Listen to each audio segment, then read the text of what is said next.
Deus te abençoe também, meu filho. Então, Lucas capítulo 5, verso 33, todos acharam? Assim diz a palavra do Senhor. E eles lhe disseram: os discípulos de João jejuam e oram frequentemente, bem como os discípulos dos fariseus.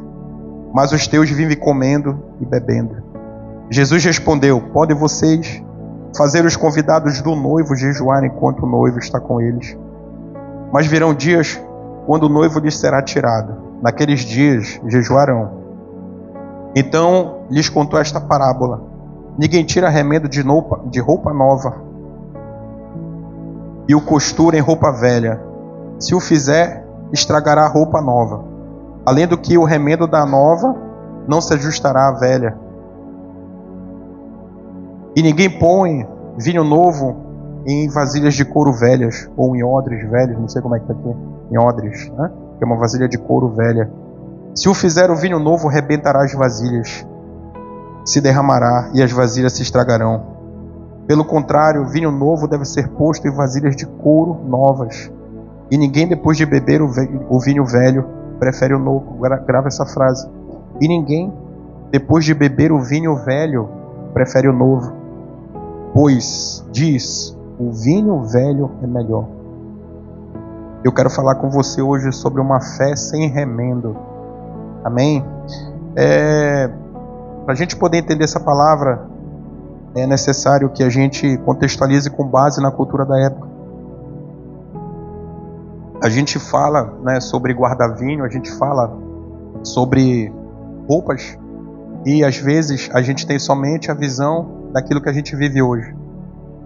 Guarda-vinho, né, hoje a gente guarda vinhos em garrafas, mas naquela época eram vasilhas de couro. Então o que acontecia era o seguinte: a vasilha de couro está feita com que era colocado vinho dentro, ela levava um tempo de fermentação. E por ser um couro novo, ele tinha uma capacidade elástica. Então acabava que ele não se rompia, né? Ele se adequava com o volume daquela fermentação que acontecia. E tem também a questão das roupas, voltando ao vinho. E quando se colocava um vinho novo em uma vasilha de couro que já tinha sido usada, uma vasilha de couro velha, ela já estava mais enrijecida, né? Então por conta disso, enrijecida. E por conta disso ela se rompia. Quando começava o processo natural de fermentação, a vasilha se rompia. E quando a gente fala sobre vestes, eu vou falar principalmente com as mulheres, né? Porque a gente que é homem, a gente tem assim um tênis, né? Uma calça, umas 4 camisas, né? Para fazer o acessório daquelas combinações que só a gente conhece, né? Que às vezes escandaliza, mas sempre dá certo, sim ou não? Sempre dá certo. Sim, sempre dá certo. Sempre dá certo. Só que assim, qualquer uma talvez das senhoras que estão aqui hoje, eu creio que nem Salomão em toda a sua glória teria um guarda-roupa tão vasto como o de vocês.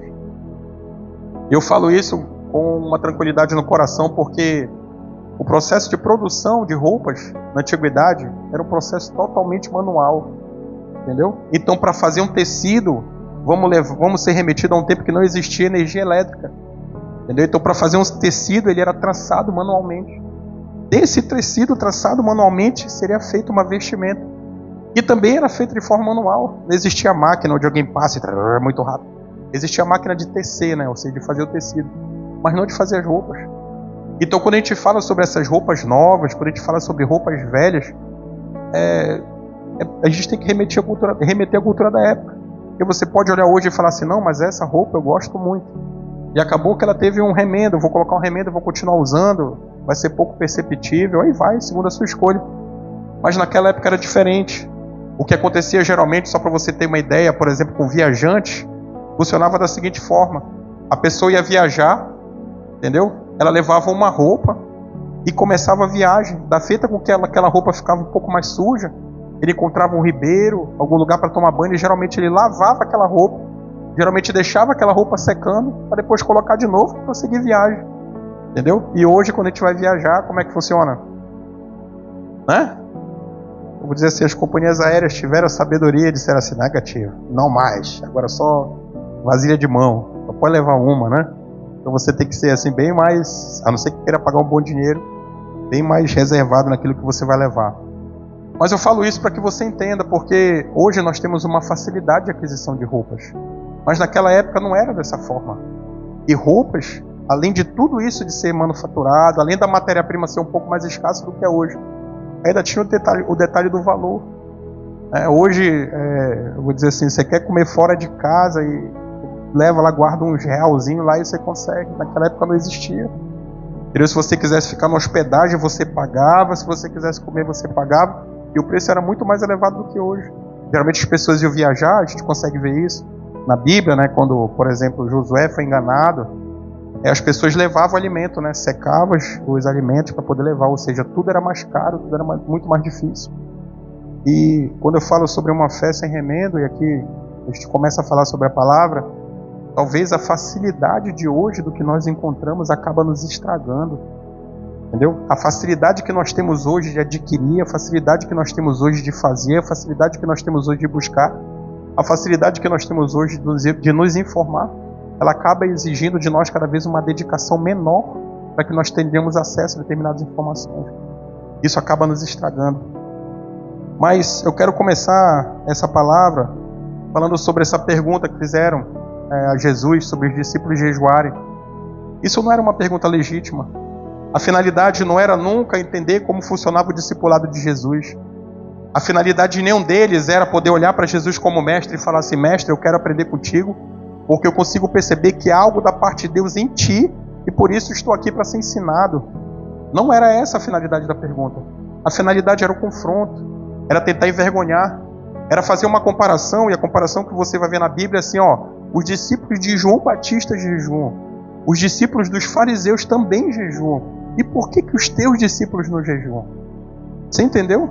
Ou seja, a finalidade não foi uma pergunta para aprendizado, foi uma pergunta para tentar tirar a autoridade de Cristo, para tentar minar a autoridade de Jesus, para tentar mostrar para todos que Jesus não era o mestre, ele não era um rabi. Eu vou falar uma coisa, eles tinham razão, ele não era, ele era o próprio Deus.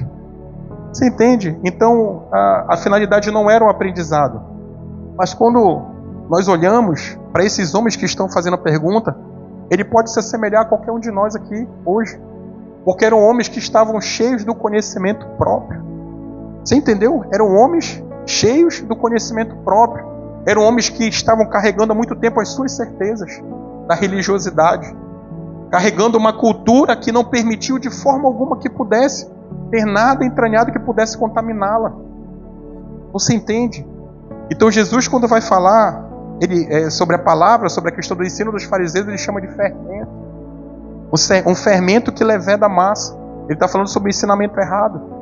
Porque os fariseus, e eu, em nome de Jesus, que o Senhor toque teu coração para ver se de repente você não está nessa condição, eles queriam parecer ser algo. Já falei sobre isso antes. Eles queriam, quando iam orar, tinha que ser orações em pé, tinha que ser orações em alto tom. O comportamento do andar, dia após dia, tinha que ser feito de coisas que as outras pessoas pudessem enxergar as ações deles. Nas doações, tinham que ser falado para todo mundo que tinha sido feita uma doação, para que todos soubessem que aquele homem era um homem misericordioso. Misericordioso entre aspas. Você entendeu? Então, quando ele pergunta sobre o jejum, é porque dentro da prática judaica existem datas específicas de jejum, e são muitas ao longo de um ano. E quando ele olha para aquele rabi ensinando aqueles homens, ele fala: olha, mas se os discípulos de João Batista jejuam, nós que temos a lei, nós jejuamos, por que aqueles que tu ensina não jejuam? É como se ele olhasse para Jesus e falasse assim: olha, Jesus, vamos ser sinceros? Vamos ser sinceros. Está aqui a lei, meu irmão. Está aqui a lei. E eu vou falar uma coisa para você. Você está fora do formato da lei. Você está fora do formato da tradição judaica. E qualquer semelhança não é mera coincidência com os nossos dias. Nós somos muito bons em observar os outros. Amém. Somos ou não somos? Somos muito bons em observar os outros. E quando essa nossa, vou dizer assim, essa nossa estratégia de observação, que quando a gente olha para trás e a gente vê na Bíblia as estratégias de observações, elas sempre estão voltadas para a observação do inimigo. Você entendeu o que eu disse? As estratégias de observação em guerras estão voltadas para o inimigo. E quem é que a gente mais tem estratégia de observação? Quem está dentro de casa. E quando a gente olha para essas estratégia, de observações de um formato que tem que ser seguido, muitas vezes nós podemos abafar um plano de Deus. Posso dar um exemplo prático para você? Um dia eu e aquela senhora ali, ela teve encontro com Jesus, a gente se converteu. E lá um dia chamaram a gente para um jantar de liderança, né? Passaram-se alguns meses lá e fomos para o jantar. E quando eu cheguei lá, perguntaram se eu ia ser o garçom, eu ia servir naquele jantar, né? Eu perguntei se a pessoa que estava servindo, se ela queria ajuda. Eu falei, se você quiser ajuda, eu posso te ajudar. Se você está precisando de ajuda, não. Mas por que tu está aqui? Eu falei assim, cara, convidaram para a gente vir. Então, como era só um jantar para líderes, a pessoa entendeu que o padrão era que nós passássemos tanto tempo sendo liderados, depois de tanto tempo ser colocado como líder eventual de um lugar, depois de tanto tempo ser colocado como líder, aí sim, aí tudo bom. Você entendeu? E às vezes, dentro desse padrão que exige, você pode ou se esconder atrás dele, ou impedir com que alguém viva algo novo de Deus. Você pode estar num lugar onde de repente você já tenha confessado a Cristo há muito tempo. Alguns anos, talvez. Talvez há uma década. Não sei, você que sabe. Mas de repente, amanhã ou depois, pode estar sentado na tua mesa alguém para te ensinar, alguém se converteu há um ano. Amém. Porque se isso acontecer, vai ser alguém que tem muito Deus para te ensinar, porque você não está conseguindo há 10 anos. E eu vou dizer assim, às vezes, a pessoa tem que ter muita humildade para poder entender e compreender que de repente alguém mais jovem que você está ali para te ensinar. Meu discipulador tem quase 10 anos mais jovem do que eu. O homem que me discipulou quando me converti a Cristo era um menino. Começou a me ensinar sobre filhos sem ter nenhum filho. Eles não tinham nenhum filho e falaram para a gente sobre criação de crianças. E nós escolhemos obedecer. Fizemos lá atrás, rompendo alguns padrões. Porque talvez o padrão fosse eu olhar para ele e falar assim, mas como é que tu vai me ensinar sobre criação de filho se vocês não têm nenhum filho? Porque o padrão é esse. É o padrão dos fariseus que chegaram para Jesus para dizer que os discípulos deles não jejuavam. Eles estavam fora do padrão. Você entendeu? Então hoje, quando a gente olha para um padrão, a gente tem que se apegar para o que a Bíblia diz. A Bíblia diz sobre neófitos, e é verdade. Não há condição de você, de repente, entrar hoje, se converteu a Cristo, semana que vem, está querendo ensinar sobre Bíblia, ensinar sobre uma vida com Deus, sobre intimidade, sobre oração. Não é essa possibilidade. Você vai viver primeiro as suas experiências. E um dia, se prover a Deus, Ele vai te levantar. E eu vou dizer uma coisa para você, Ele vai te levantar porque Deus não desperdiça talento. Quando a gente vai para a parábola dos talentos, Ele diz que aquele a quem Ele comissionou talentos, Ele entregou o dobro, Ele chamou de servo bom e fiel. Aquele que enterrou o talento dado, Ele chamou de servo infiel, de servo mau. Então quais são os talentos, de repente, que Deus derramou sobre você? E você, por entender que de repente não está dentro desse padrão, você acha que você tem que passar 2 anos sendo discipulado, você tem que ter mais não sei o que e tal. Você entendeu? Você pode estar freando o plano de Deus. Por quê? Porque você está sendo preguiçoso na fé. Ou talvez porque você está permitindo ainda ter remendos na fé que você acredita. Isso tem te freado, isso tem te paralisado. Padrões. Onde é que se inicia uma obra de Deus? Uma pergunta para você. Quando é que se inicia uma obra de Deus? Qual o melhor momento para iniciar uma obra de Deus? Quem saberia me dizer? Qual o melhor momento para se iniciar uma obra de Deus? Como? Agora, meu irmão. Ontem. Glória a Deus. Louvado seja o Senhor. E por que você não está se permitindo ser essa obra? Eu falo com você de coração, apaixonado por Cristo, com muito amor no coração. Por que você não está se permitindo ser essa obra? Essa igreja onde você está hoje, essa igreja iniciou no bojo da pandemia. Quando se falou sobre iniciar uma igreja no bojo da pandemia, falaram assim, meu irmão, não é o melhor momento. Realmente não era. Aos olhos naturais do padrão, não era o melhor momento.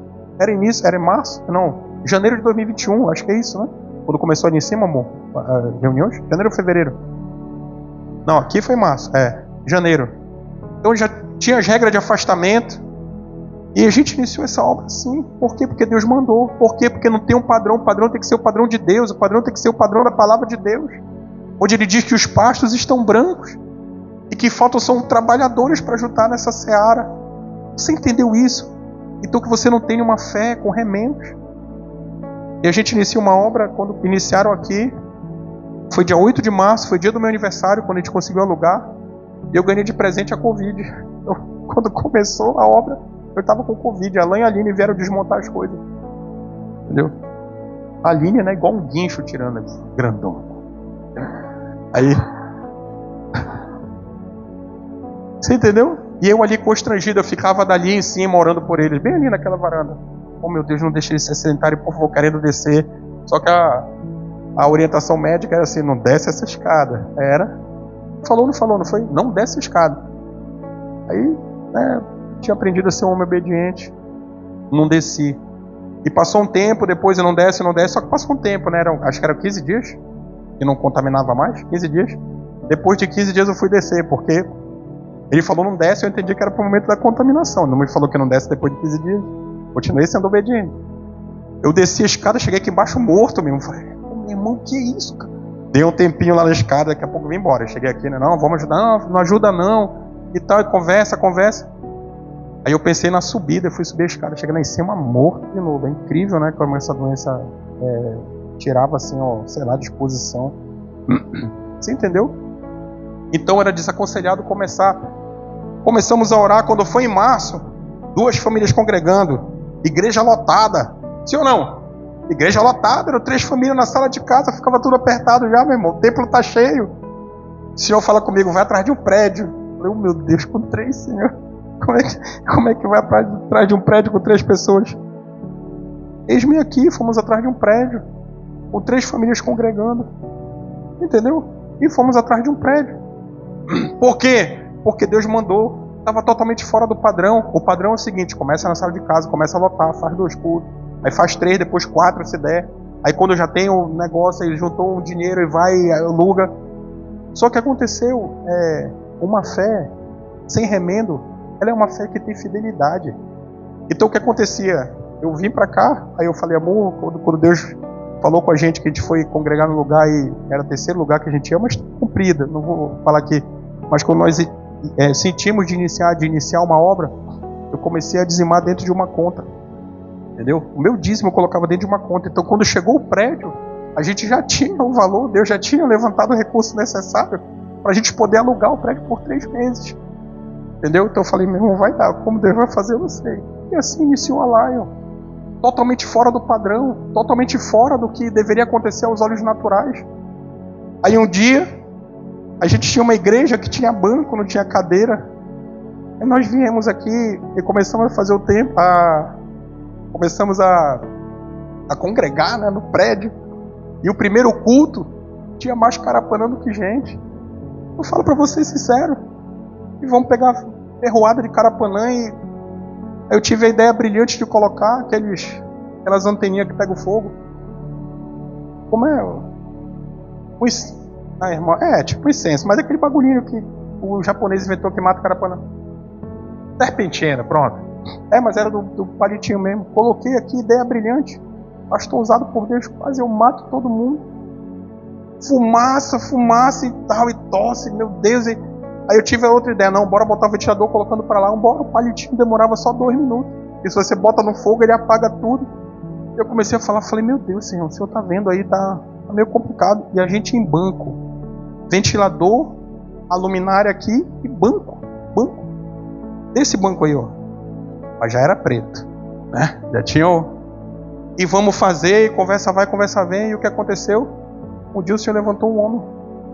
Veio aqui e falou, não, cara, tem que ter cadeira. Nunca tinha vindo aqui. Um dia passou, não, tem que ter cadeira. Tem que ter cadeira, bora comprar cadeira. Bora, não, bora, mas como é que é? Não, faz o seguinte, eu vou passar no cartão. Eu falei, não, cara, mas... Não, bora fazer o seguinte, eu vou comprar 15. Ele já saiu daqui com um projeto de 15. Voltamos com 30 cadeiras. Aí 30 eu falei, Senhor, meu Deus, Senhor, que o Senhor, né, abençoa e tal. A gente até podia comprar a cadeira, mas eu tinha medo de faltar para o aluguel, entendeu?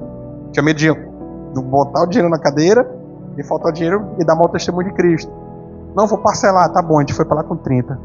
Quando chegou aqui, a gente botou para dentro. O homem olhou para mim e falou assim, não, meu irmão, pode ficar com as cadeiras. Eu falei, não, mas o trato foi. A gente é orgulhoso, sabe? A gente é orgulhoso. Você entendeu? A gente é orgulhoso. Eu querendo parcelar já um negócio, o homem querendo dar a cadeira, mas a gente tinha firmado o compromisso. Não, a gente vai pagar, que isso? Não, meu irmão, não, vai, fica com a cadeira. 30 cadeiras começou. Então aí pelo meio. 30 cadeiras. Aí ele colocou a cadeira para dentro. Quando colocou para dentro, eu fui orar nas cadeiras. Eu falei, Senhor, que um dia esse homem sente nessa cadeira. Ele era ímpio. Posso dar uma notícia para vocês? Está sentado bem ali hoje. Porque assim Deus quer fazer, totalmente fora do padrão, abençoado pelo ímpio. Entendeu? É o plano futuro. É assim que funciona. Você entendeu? Está totalmente fora do padrão. E o que eu quero falar para você isso hoje é exatamente isso, que você não tem uma fé com remendo. Não limite o plano que Deus pode agir. Você entendeu? Aí lá um dia, vamos pro louvor, louvor. Vamos começar o louvor na live, louvado seja Deus. Primeiro louvor, como é que foi? Caixinha de som. Caixinha de som importada de Manaus, depois de retificada. Quantas vezes, Alan? Começou assim, é para você entender. Uma fé sem remendo, ela começa assim. Você só tem que acreditar no que Deus quer fazer. E mandamos, mas eu posso com muito orgulho dizer que foi uma caixinha importada de Manaus. E a caixinha veio, o cara ainda deu uma facada na gente lá no momento ele foi pegar.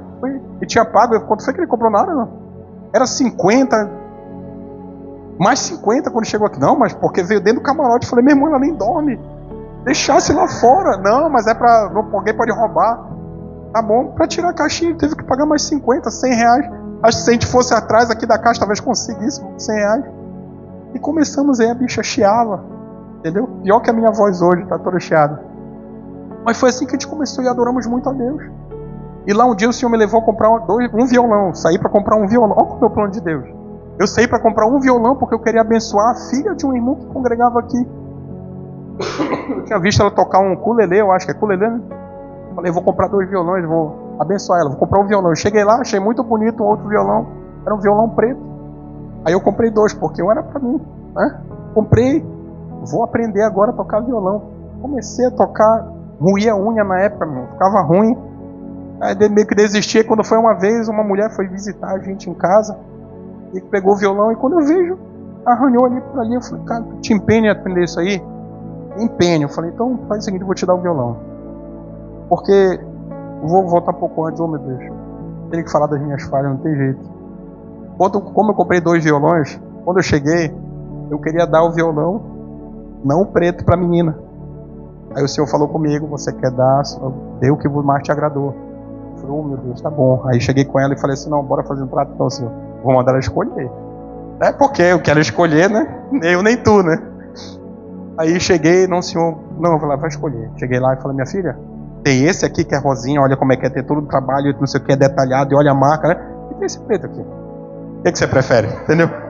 O que você prefere? Ela pegou, tira-me daqui, ela pegou primeiro o preto, meu irmão. Aí brim, eu falei, oh meu Deus, eu não vou ficar com esse rosa, vou ter que dar pra alguém. Aí foi, ela pegou o rosa, eu falei, tio, eu quero rosa. Eu falei, minha filha, que Deus te abençoe, vamos orar. Abençoa, Senhor, essa menina, que ela tenha muito talento, faz aflorar e tal, beleza. Aí fiquei com o preto. Pra quem era o preto? Não, era pra mulher que foi aprender a tocar violão pra vir pro louvor. Eu pensei que era pra mim. Aí levei pra casa, quando ela tocou, o Senhor falou assim, dá o violão. Eu falei, é melhor ter dado pra menina, né? Eu tinha passado pela dor e... Aí fui e dei um violão.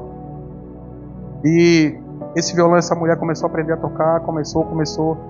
E lá um dia, muda alguém pra frente da casa de um dos irmãos da igreja. A pessoa queria congelar um frango. Era isso? Era um frango, né? Não queria que deixasse estragar o frango. Precisava de uma geladeira, a mudança não tinha chegado.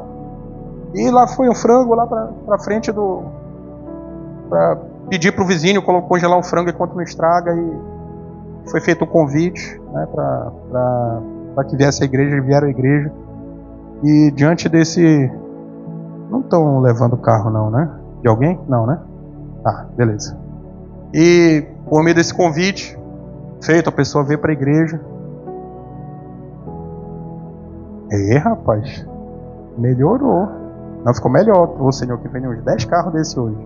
Em nome de Jesus. Só para você entender aí, presta atenção aqui, ó. Aí foi um frango, meu irmão. Propósito de um frango, totalmente fora do padrão. Vamos congregar aqui, vamos visitar a igreja, fizeram o convite, a família veio. Aí quando chegou aqui, não, como é que tá? Não, a gente tá esperando chegar uma mesa, tô sem mesa. Não, meu irmão, pera aí, vamos resolver. Fomos lá, você pegar uma mesa, banco, cadeira, tudo pronto, meu irmão. Aí, daqui a pouco, quando a gente descobriu, o homem sabia tocar violão, a gente foi pro negócio de tocar violão, primeira célula, O homem sabia tocar violão. Eu falei, meu Deus, a gente nem pregou a palavra esse dia, a gente ficou só tocando violão. Você lembra disso? Só violão, 2 horas de violão na orla. Tem pouco que a gente não via ninguém tocando violão. Oh, meu Deus, obrigado, Senhor, beleza. Aí veio mais um culto, depois mais um culto na caixa. Lá onde eu estou pregando aqui, o Senhor falou assim, vai iniciar o grupo de louvor. Eu falei, amém. Eu olhei assim, né? Tem o homem do violão, chegou um dia desse, da Prudente, e tem a mulher que não sabe tocar. Vai ser um grupo de louvor muito usado por ti, Senhor, porque o Senhor sabe, tem tudo para dar errado, mas eu vou acreditar, porque Deus mandou uma fé sem remendo, entendeu? E eu chegou no dia, ó, eu quero desafiar vocês, será que vocês conseguem? Não, bora, ensaiar uma música. Foi uma música que começou? Primeiro foi uma ou duas? Foi uma, não foi? Duas, não foi a primeira? Falei, ensaia uma música, não consegue, não, bora ensaiar. Aí depois eu descobri, o homem sabia tocar teclado, meu irmão. Ele estava escondendo o jogo, ele era atacante, era o camisa 9 que andava tipo jogador caro, mas não falava nada. E, não, meu irmão, teclado não, bora, glória a Deus, não, bora, macho, vamos. Aí começou o louvor, tá aí hoje o louvor na live, entendeu? As caixinhas de som, a caixinha não existe, né? Ah, é do berçário, essa caixinha é do berçário. Aí veio, depois veio o microfone, enfim, veio. Porque eu quero falar para você é que essa obra iniciou no bojo da pandemia, o grupo de louvor iniciou no bojo de ninguém conhecer quem era o varão. Eu falei, Senhor, eu sou contra isso, tem que passar por discipulado, passar pelo menos um ano andando comigo. Mas não foi assim, aprove a Deus fazer diferente. E eu ficava só, confessava, varão. Estava só olhando. Aí qual foi a minha forma de teste? Hoje eu vou confessar aqui de novo. O varão não sabe. Mas ele, assim, com todo respeito, o varão entende música, né? E sabe pegar música de ouvido e tal. E a Aline hoje entende muito de música, na época não entendia, faz até aula, né? E a minha forma de provar o coração dele é que eu coloquei ela para ser líder dele. Entendeu? Falei, não, vou ver se é homem de Deus mesmo, irmão. Ela vai, olha, vamos orar, vamos, Senhor. Deus não mandou fazer isso, tá? Só para você entender, Deus não falou para ela ser o líder. Mas eu falei, meu irmão, vou colocar ela para ser líder dele. Se ele se escabriar, eu já sei, meu irmão, não tem o Senhor. Louvado seja Deus, varão, Deus te abençoe. Você entendeu? Ou seja, com as formas nós temos que ter um cuidado, porque a Bíblia diz vigiai e orai. A oração eu tinha, só que eu tinha que vigiar, tinha que observar. Orar como trata a mulher, orar como é que é a criação da criança. São coisas que a gente vai vendo com o tempo. Você entendeu? Ou seja, para que você entenda uma fé sem remendos, você pode querer se encaixar num padrão que está totalmente diferente daquilo que Deus tem de repente para você viver. Você espera que algo aconteça e vai acontecer de uma forma diferente com você. Nunca relacionado a pecado, nunca, nunca, nunca, nunca. Pecado é da carne. Mas eu digo do diferente para você, de você esperar um padrão. Qual era o padrão? Era de repente vir, ensina um, ensina outro, e vai, e acontece, vai, assim funciona. Para você entender, é uma fé sem remendos. Permita Deus fazer aquilo que Ele quer na sua vida e você vai viver bem essas coisas muito diferentes. Em nome de Jesus. Então, para a gente, essa pergunta desses fariseus representa as nossas certezas. Representa as nossas certezas em detrimento à verdade que Deus apresenta. Outros de nós, de repente, chegamos aqui hoje e ainda carregamos certezas totalmente diferentes do que a palavra de Deus diz. Daquilo que você tem que fazer, daquilo que você não tem que fazer. Às vezes Deus está pedindo para você se submeter e você continua não querendo se submeter. Entenda isso. Nós não estamos aqui para brincar de ser igreja. Nós estamos aqui para todos nós subirmos juntos para o céu. Essa que é a verdade. Nós estamos aqui para todos nós vivermos juntos essa verdade que transformou minha vida, que transformou a vida de todos nós que estamos aqui hoje. Em nome de Jesus. O segundo ponto dessa palavra é a questão da roupa. Eu já falei aqui sobre a situação da roupa da época, o quanto que era difícil, né? O quanto que não havia tanta diversidade de roupa como tem aqui.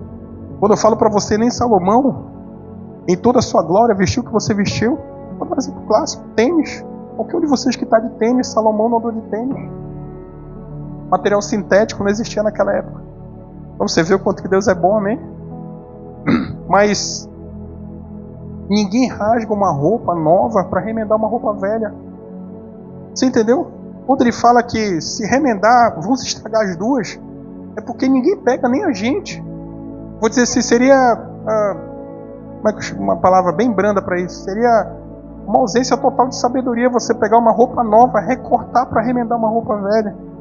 Então, isso não existe, por conta do valor do que é usado.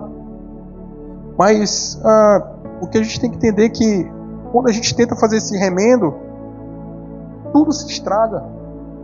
Quando você tenta remendar o novo do que Deus está fazendo em você, tudo se estraga, você perde tudo. Elas se estragam, ficam com buraco. E o mais importante que nós temos nessa lição é que uma vida com Jesus, ela não se trata de um remendo na sua vida. Você entendeu? Às vezes você fala assim, eu tenho uma vida com Cristo, não, agora eu tenho Jesus. Algumas coisas na minha vida vão mudar. Não, mudou tudo. Mudou tudo. Agora você está andando de mãos dadas com o Salvador. A partir de agora Ele escolheu habitar dentro de você. Então mudou tudo. Tudo se transformou. E é essa certeza que nós temos que ter. Quando você tenta remendar essas novas vestes que Jesus lhe deu, você estraga totalmente. Você tenta pegar esse novo e tentar adequar no antigo, você estraga totalmente o novo que Jesus está derramando sobre você. Você entendeu? Você de repente é uma pessoa muito ignorante, insensível, e você entende que uma vida com Deus é uma vida de você não fazer coisas erradas.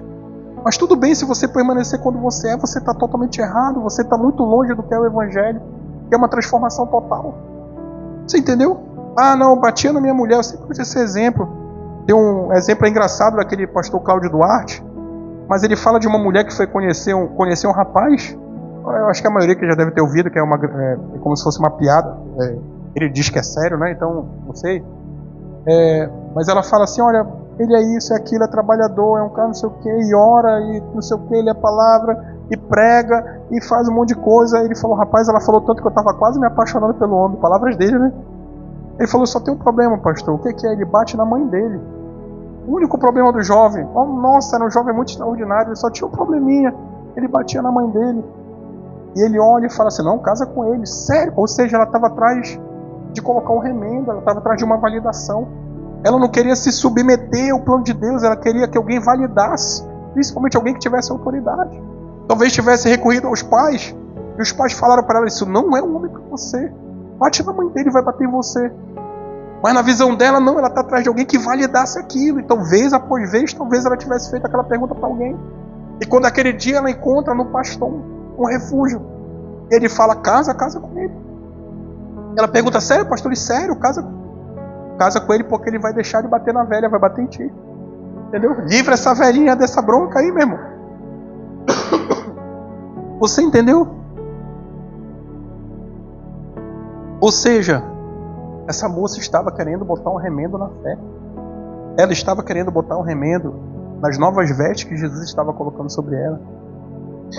Então, quando você tenta remendar, você destrói o novo de Deus. Porque você pega e diz que o velho é mais importante do que o novo. Você entendeu? Você tem uma roupa velha, você está com o seu conhecimento retrógrado, você está com aqueles pensamentos mundanos. E Jesus quer te transformar totalmente, Ele quer te dar algo novo. Quando você tira daqui para tentar remendar o que é velho, você está dizendo que o novo não é o mais importante, é o velho, é o antigo.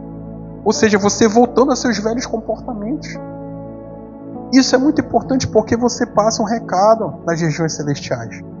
Você passa um recado porque quem é que conhece o teu coração? De uma forma assim, 100%? Deus. Somente Ele. Satanás conhece? Não. Mas ele é um exímio observador. Ele observa os seus passos. Ele observa o seu olhar. Ele observa a sua forma de falar. Ele observa para onde o seu pescoço dobra quando você está na rua. Ou quando você está num lugar fechado. Você entendeu? Então o exímio observador, quando ele te vê, de repente a possibilidade de você estar fazendo algo que é errado, ele diz, opa, tá vendo aí, Deus? Agora eu tenho liberdade.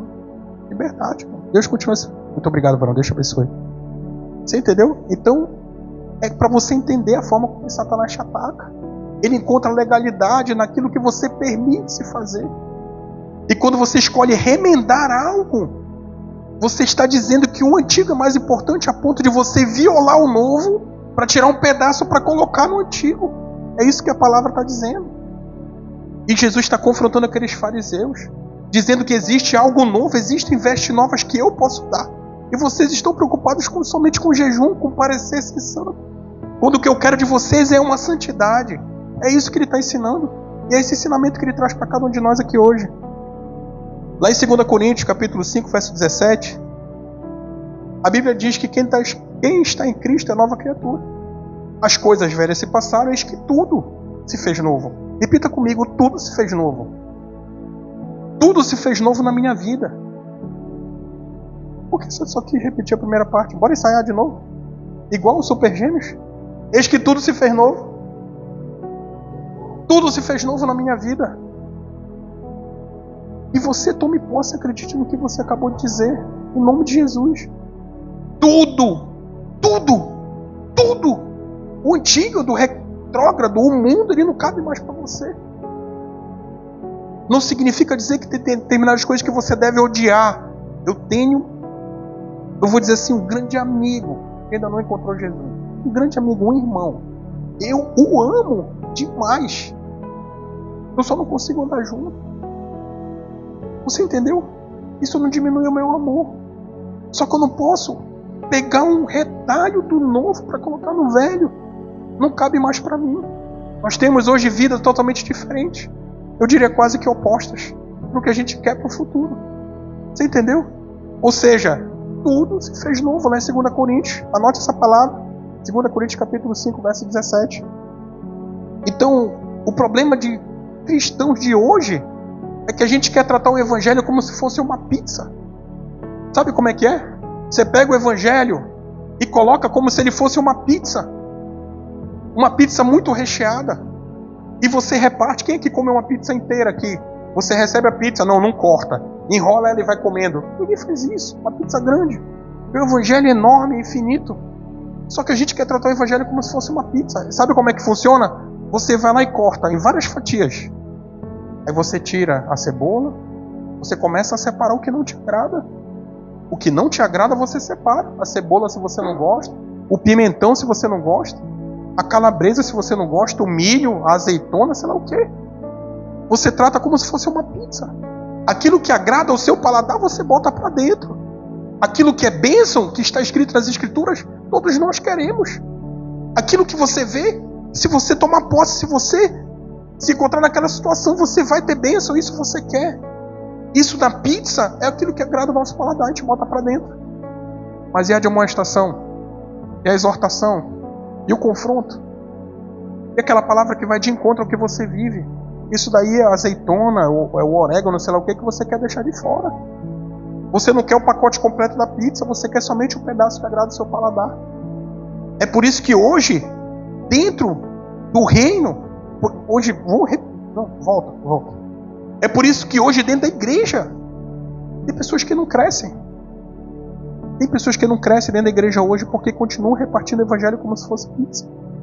Isso daqui me agrada, isso aqui, olha, meus filhos serão bênção. Opa, como flecha na mão do valente, louvado seja Deus. Entendeu? O cordão de 3 dobras, eu, ela e Cristo, meu irmão. Louvado seja Deus. Bênção. Mas e quando Jesus diz, vai, não peques mais? Quando ele fala sobre avarento, sobre idólatra, sobre afeminado, você entendeu? Esse pacote nem todo mundo quer. Quando ele fala sobre as relações promíscuas, quando ele condena isso, e diz que nenhum desses herdará o reino dos céus. Aí esse pacote é a azeitona da pizza, o que você não gosta, você quer deixar de fora. Só que o evangelho, você só se alimenta por inteiro. Se você pegar só uma parte, você não se alimentou do evangelho. Você não está vivendo a verdade. Você está colocando um remendo novo no pano velho. Você não quer mudar. Se permita ser mudado, se permita ser transformado por Deus. E você há de viver coisas extraordinárias do Senhor. Não dá para viver o novo de Deus com coisas antigas. Entendeu? O que Jesus veio confrontar, e aqueles homens, eles tinham que matar Jesus. Não por conta do plano da redenção, mas aqueles homens, eles tinham que matar Jesus. Ele confrontava com ações aquilo que aqueles homens queriam ser. O jejum é para dar um aspecto de santidade. O caminhar do fariseu, a finalidade da cultura, é para que eles pareçam ter muito Deus. E Jesus, sendo o próprio Deus, fazia isso de forma natural. E é isso que ele veio nos ensinar. Um cristão, um homem convertido, uma mulher convertida a Cristo, o comportamento do reino é natural. Porque nós somos estrangeiros e terra estranha, é o que diz a palavra. É só um tempo aqui. Nós somos moradores da eternidade. É isso que essa palavra quer dizer. Então, é por isso que é natural o seu comportamento de santidade, é natural o seu comportamento de ser uma pessoa abençoadora, é natural o seu comportamento de ter o coração contrito, é natural o seu comportamento de como agradar as pessoas ao teu lado, é natural o seu comportamento de como agradar a esposa, de como criar os filhos. Isso é natural, porque você é um morador da eternidade, e na eternidade há santidade. Você entendeu? Poxa, mas e aí eu errei? Você errou, se arrepende. Se arrependa dos caminhos maus, volte atrás. Entendeu? Volte atrás. Entregue seu coração para Cristo, para viver esse renovo. Ah, mas vez ou outra vem na minha cabeça algumas coisas que são do mundo. A gente vai falar no final sobre o vinho velho. Esse vinho velho que agrada mais o paladar é justamente esses comportamentos do antigo. Eu olhava a Carla ainda agora e via a bichinha pulando ali na hora do louvor, né? Eu aqui também eu tento pular, o peso não ajuda muito. Mas, né, eu faço aquela, a batata na perna cansa, daqui a pouco a gente fica só no... Né? Mas quantas vezes fomos para shows, pulamos, tá, amanheceu, pulando por aí. Aí vamos para vigília. Vai ter vigília na Lion. Até que horas? Você entendeu? Vai ter vigília na... Não, até que horas? Vigília até que horas? Você entendeu o que eu disse? Isso é demonstração. Isso é demonstração. Então, não existe roupa nova com remendo. Quem tem uma roupa nova com remendo aqui? Roupa de casa mesmo, nova, que remendou. Alguém tem? Não. Se você remendou, ela já é velha. Entenda isso. Bem? E a questão do vinho? Ele se divide em duas partes, né? Primeiro, a questão do odre. A gente já explicou aqui, né, a vasilha, por que a vasilha arrebenta quando coloca o vinho novo, por causa da fermentação. Só que tem um texto na Bíblia, Romanos 12, 2, diz assim: não vos amoldeis ao padrão desse mundo, mas transformem-se pela renovação da vossa mente, para que experimentem e comprovem. Olha o que a Bíblia diz. A gente fala muitas vezes assim, para que vocês experimentem. Não. Para que experimenteis e comproveis, para que experimentem e comprovem a boa, perfeita e agradável vontade de Deus. Então, o vinho novo, ele não cabe dentro de um homem que desceu nas águas. Você entendeu o que eu disse? O vinho novo de Deus que ele está derramando sobre cada um de nós, ele não cabe dentro de um homem e de uma mulher que desceu as águas do batismo.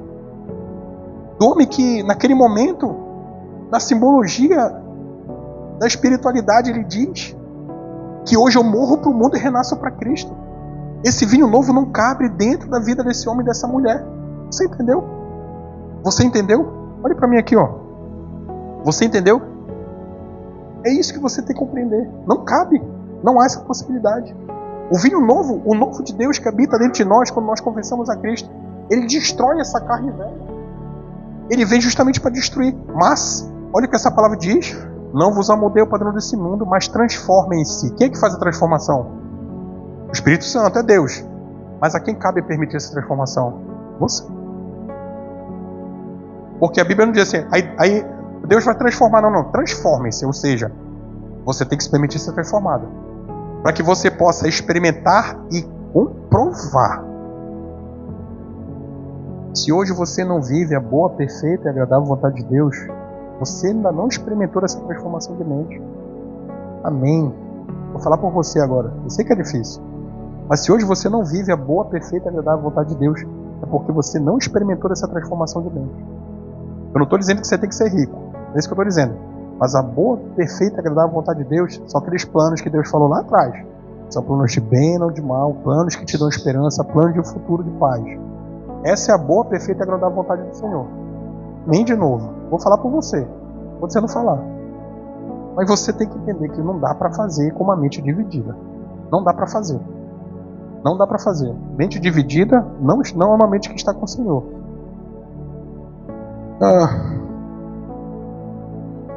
A segunda parte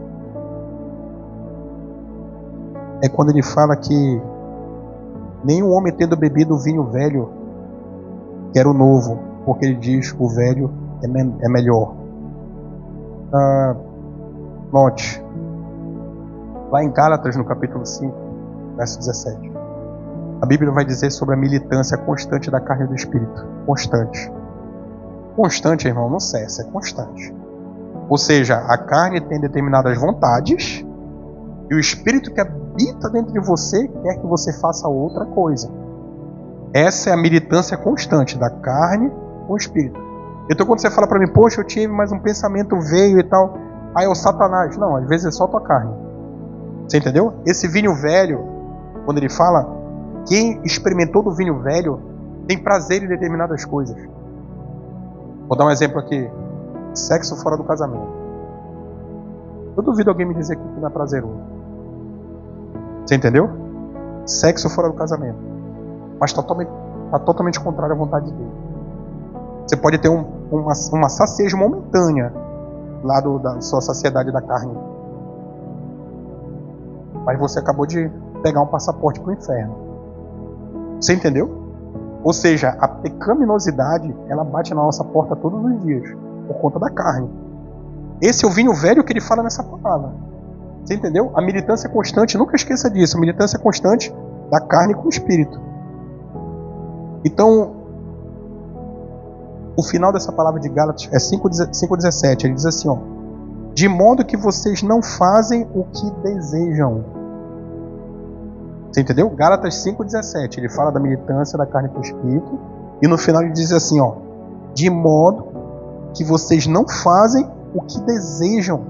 Ou seja, o desejo pode até vir, mas não convém a nós fazer. Você entendeu? Você entendeu o que essa palavra está dizendo? Então assim, é para você entender que existe uma militância da carne com o espírito. E cabe a nós resistirmos a isso. Você vai lá em Gênesis capítulo 4, quando Deus vai falar com Caim. O que é que ele questiona Caim? Caim,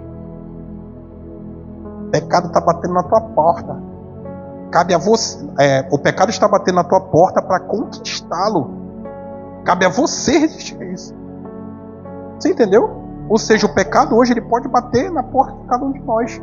A responsabilidade é nossa resistir a esse pecado. Essa é a responsabilidade de um homem que experimenta o novo de Deus, de uma mulher que experimenta o novo de Deus. Cabe a você resisti-lo. Você entendeu? É isso que Deus ensina. Porque às vezes pessoas caem e falam assim, mas Deus deixou acontecer. A responsabilidade de Deus. Que isso? Que isso? A responsabilidade agora é do Senhor? Que isso? A responsabilidade é sua. Você entendeu? Então, para que você saia daqui entendendo que você tem sim responsabilidade sobre suas ações. Só que você tem que entender que dentro de você habita o Espírito de Deus que tudo pode. Que vai fazer você suportar, que vai te encorajar, que vai te dar forças. Você entendeu? Amém. Então, quando nós caímos é pelo prazer no vinho velho. E o que é incrível nessa palavra de Gênesis 4, ela fala assim, o pecado bate à sua porta para conquistá-lo. Então todas as vezes que caímos, nós somos vencidos, nós somos conquistados. Aquilo que é propriedade de Jesus, que todos nós entregamos a vida para Ele, nesse momento nós tiramos a propriedade dele, entregamos a propriedade para o maligno. Você foi conquistado quando você cai. Hein? Quero que você fique de pé. Quero orar com você.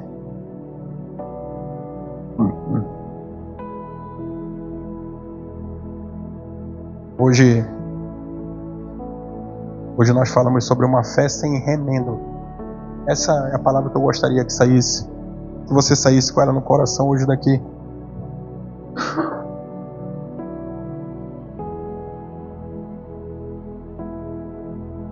Essa fé sem remendo, ela está à disposição de cada um de nós. O mesmo Deus que venceu a morte. Peraí, só para você entender. Ele não venceu quem rouba, ele não venceu quem mente, ele não venceu quem trai, ele não venceu. Ele venceu a morte, meu.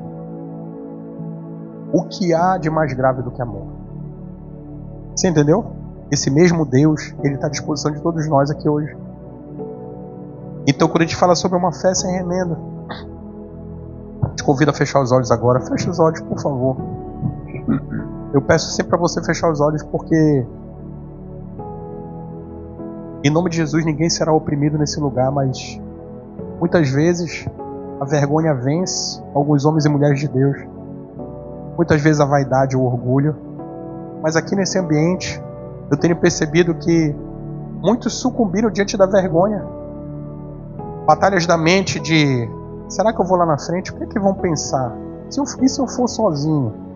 E se eu for sozinha? O que é que vão pensar se me verem? Será que vão pensar? Você entendeu? Então eu peço para todos fecharem os olhos, porque ninguém vai ver você dando um passo de fé. Isso não deveria acontecer. Você não deveria se permitir ser vencido.